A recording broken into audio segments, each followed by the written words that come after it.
when you're mentioning the pentagram, okay, the five-sided, six-sided, I've been getting this appreciation for generations, how we have been, I'd have to say, persuaded to stay away from certain things that we think are bad for us, certain signs, because we're talking about geometry now, and how the pentagrams got this really major stay away kind of a thing.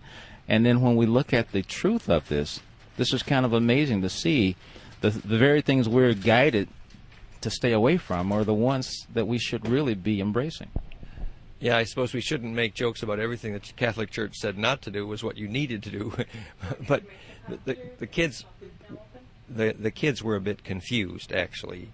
The truth is that the pentagram gives you access to lots of charge because it's a phase conjugate structure. Actually, in magic, they taught the science somewhat correctly. The upright versus the down-facing pentagram, one is more centripetal and one is more centrifugal.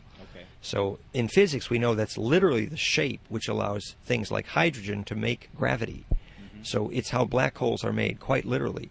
And that centripetal force is the key to creating electric fields that are bioactive.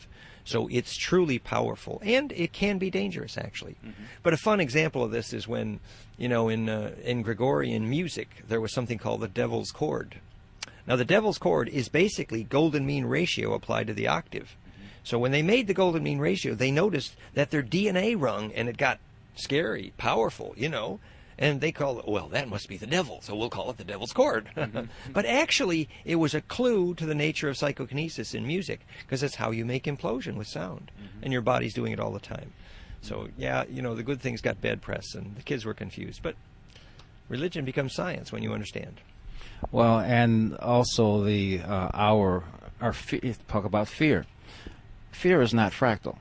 Fear tends to be something, again, that takes us out of that place where we can draw charge. Well, electrically, relaxation is conductivity, and fear is resistance, literally, in the body. Mm-hmm. And resistance is not always a bad thing, but it's true that resistance of spin prevents charge from rotating, and that prevents mind from existing.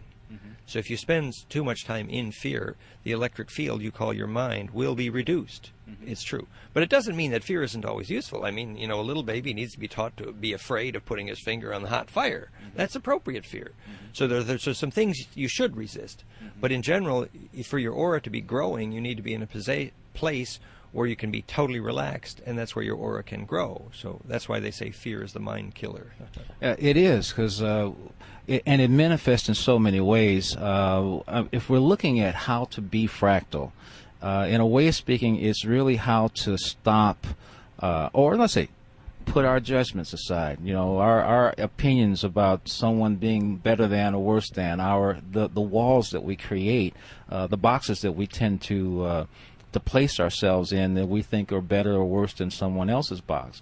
But these are some of the places that affect the charge that we can attract or not, and again our ability to expand or contract as above so below in a fractal way.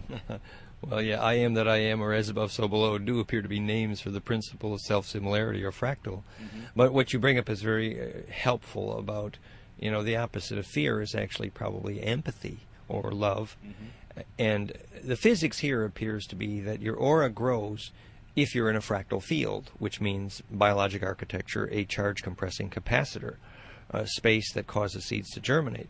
But even deeper than that, what you choose to feel empathy for determines whether your aura can be fed by that compassion. Mm-hmm. So, for example, it doesn't make much sense to fall in love with an aluminum building, actually, mm-hmm. because the aluminum building is opposite to fractal, and your aura cannot breathe there. It will not grow. Mm-hmm. So it isn't really not correct to say that you want to love everything. No, you should be very selective mm-hmm. about what you actually fall in love with, because you must, as what they say, you only fall in love with pure intention.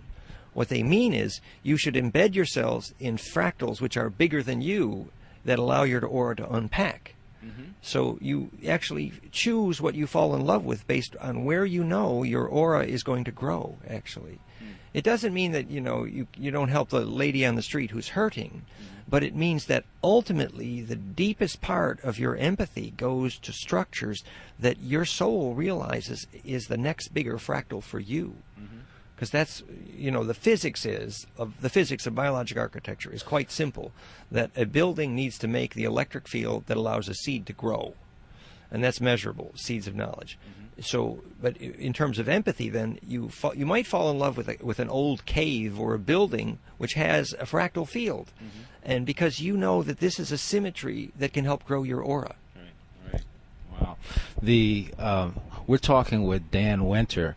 Gosh, he's ground zero for fractality. I have to say, this is the man, and it's a concept that